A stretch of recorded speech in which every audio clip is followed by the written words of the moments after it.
Mainit na naman ang panahon. Agiroy! Summertime is here na talaga. Kaya naman, samahan niyo ako dahil gogora tayo sa dinarayong cold spring dito sa Samar na di lang malamig at malinis ang tubig, mura pa. Ito ang Kinabutaan Cold Spring. Hi!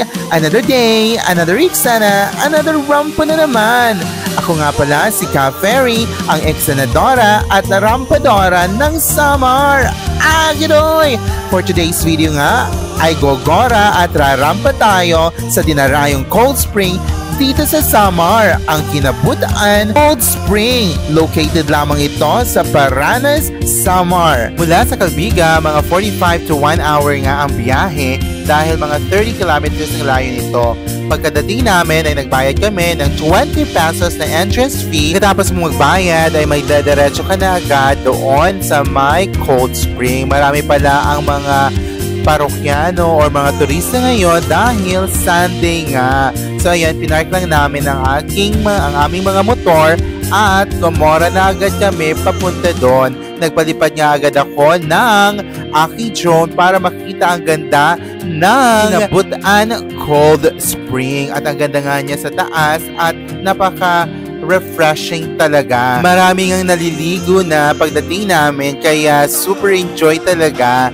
At ang linaw-linaw at ang lamig-lamig pa ng tubig. Gano'n, pagdating namin ay buti-but agad kami at ayun na nga, napakalinaw ng tubig at napaka-fresh pa nito, ay galing talaga ito sa bundok. Kaya na-excite ako na maligo. Gano'n, sobrang init niya ng panahon ngayon kaya perfect talaga na maligo at magtampisaw. Kaya napasisid talaga ako agad. Gano'n, napakalinaw nga ng tubig at talaga namang napakalamig. Sulit niya ang 20 pesos mo sa paliligo dito sa Kinabutaan Cold Spring.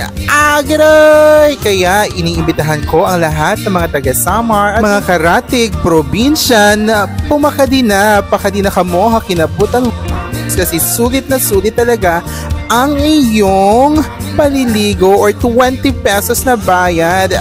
Gano'n! So nagdibot-dibot ako at na-mixture din ako or pitik-pitik sa mga namamasyal. Dito mayroon din isa palang spot dito sa irrigation part sa mga palayan. Napakaganda nga ng tanawin dito. Kaya sulit na sulit talaga ang inyong pagpunta rito. Kaya inayayahan ko kayo na gumora na at isama ang buong pamilya at barkada. Meron din palang nagpag-shoutout dito sa atin.